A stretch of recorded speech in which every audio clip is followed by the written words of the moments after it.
रीट की तैयारी करने वाले सभी स्टूडेंट को मेरा नमस्कार है और हमारे इस चैनल सुगम संस्कृत एक कदम सफलता की ओर इस चैनल पर आपका बहुत बहुत स्वागत है। और आज की इस क्लास में हम कारक प्रकरण कवर करने जा रहे हैं। इससे पहले की जो हमारी क्लास है उसमें हमने शब्द रूप पढ़े हैं और धातु रूप को अच्छे से एक्सप्लेन किया है। तो सिलेबस के अकॉर्डिंग हमारा नेक्स्ट टॉपिक आता है कारक प्रकरण।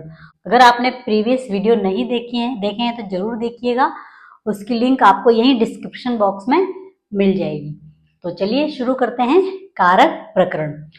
तो सबसे पहले इसमें परिभाषा है, क्रियायाः संपादने यस्य प्रयोगः भवति तत् कारकम् इति उच्यते। यानी क्रिया के संपादन में जिसका प्रयोग होता है वह कारक कहलाता है। कोई भी कार्य है, क्रिया हो रही है जिसमें जिसका प्रयोग होगा उसको कारक कहेंगे, यानी कार्य को करने वाले को कारक कहा जाता है। नेक्स्ट एक और परिभाषा है, क्रिया सिद्धौ प्रकृष्ट उपकारकम कारकम स्यात्। यानी क्रिया की सिद्धि में जो सबसे अधिक सहायक हैं, ध्यान दीजिए, सबसे अधिक सहायक हैं उसको कारक कहा जाता है। तो जो क्रिया की सिद्धि है, कोई भी क्रिया की जा रही है उसमें सबसे सहायक सिद्ध होने वाले को कारक कहा जाता है। और कारक के भेद, तो कारक के 6 भेद माने गए हैं। कितने? कारक के 6 भेद।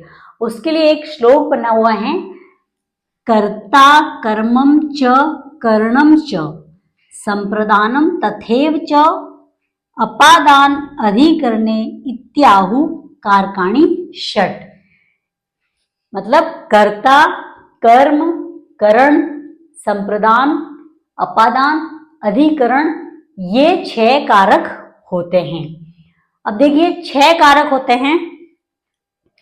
विभक्तियां तो 7 होती है। देखिए नीचे लिखा है कि विभक्तियां 7 होती हैं किंतु कारक 6 स्वीकार किए गए हैं, क्योंकि षष्ठी विभक्ति को शेष अर्थ की अभिव्यक्ति करने के कारण कारक नहीं माना गया है।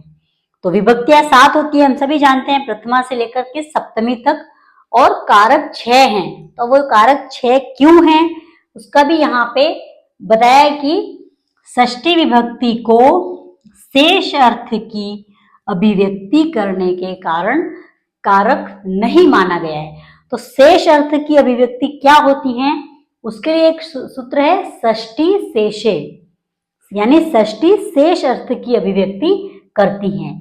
और शेष का अर्थ होता है स्व स्वामी भाव संबंध, यानी षष्ठी विभक्ति संबंध अर्थ को बताती हैं, इसलिए उसको कारक नहीं माना गया है। तो वो संबंध अर्थ कैसे बताती हैं ये हम आगे समझेंगे। तो देखिए कारक, सबसे पहले कारक, विभक्ति और कारक के चिन्ह। तो कारक देखिए, कर्ता, कर्म, करण, संप्रदान, अपादान, संबंध, अधिकरण। तो 1 2 3 4 5 6 7 कारक यहाँ पे 7 बताएं, लेकिन इसमें से कौन सा कारक नहीं है वो हमें समझना है। तो देखिए विभक्तियां 7 होती है, प्रथमा, द्वितीया, तृतीया, चतुर्थी, पंचमी, षष्ठी, सप्तमी। तो अब हमें यहाँ पे ये समझना है कि षष्ठी विभक्ति को कारक नहीं माना गया है। तो कैसे नहीं माना गया? देखिए, कर्ता कारक प्रथमा विभक्ति ने, कर्ता प्रथमा ने कर्म द्वितीया को करण तृतीया से, संप्रदान चतुर्थी के लिए, अपादान पंचमी से अलग होना, संबंध षष्ठी का के की, अधिकरण सप्तमी में पे पर।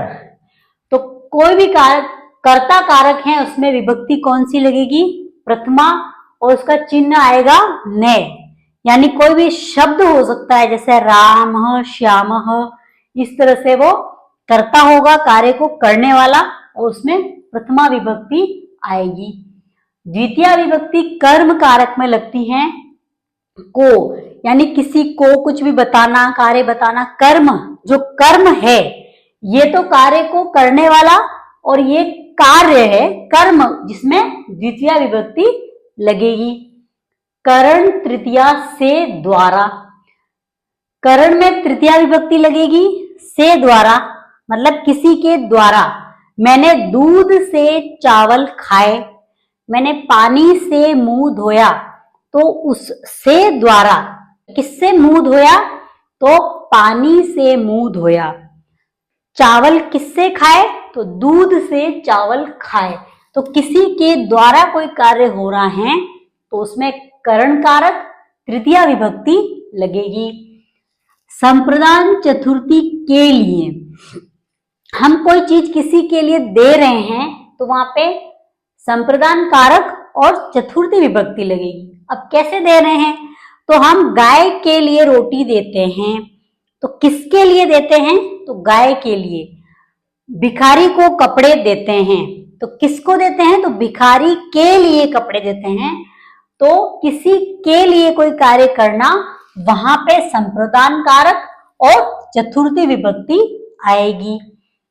अपादान पंचमी से अलग, अपादान कारक पंचमी विभक्ति से अलग होना, कहीं से कोई चीज अलग हो जाना, वहां पे अपादान कारक लगेगा, पंचमी विभक्ति आएगी और से अलग अर्थ कहलाएगा। जैसे मैं घर से विद्यालय गया, तो मैं घर से विद्यालय को गया, तो मैं अपने घर से विद्यालय के लिए गया, तो कहां से अलग हुए, घर से, तो गृहात आएगा।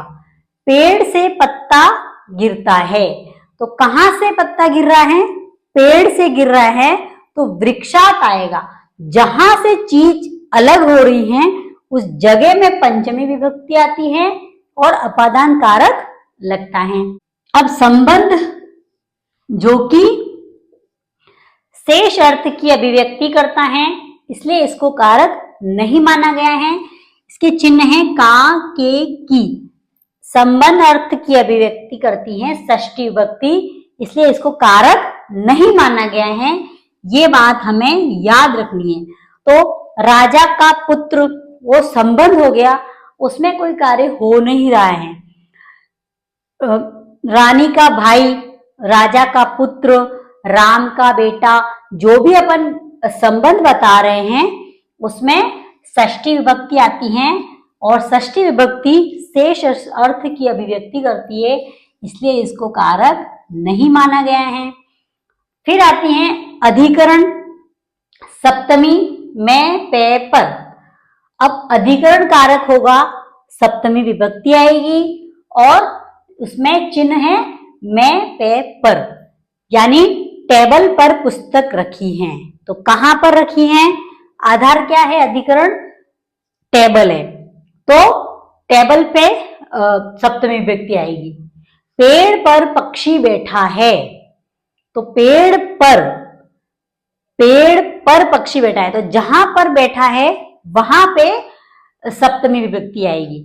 तो देखिए 1, 2, 3, 4, 5 और 6 ये कट गई।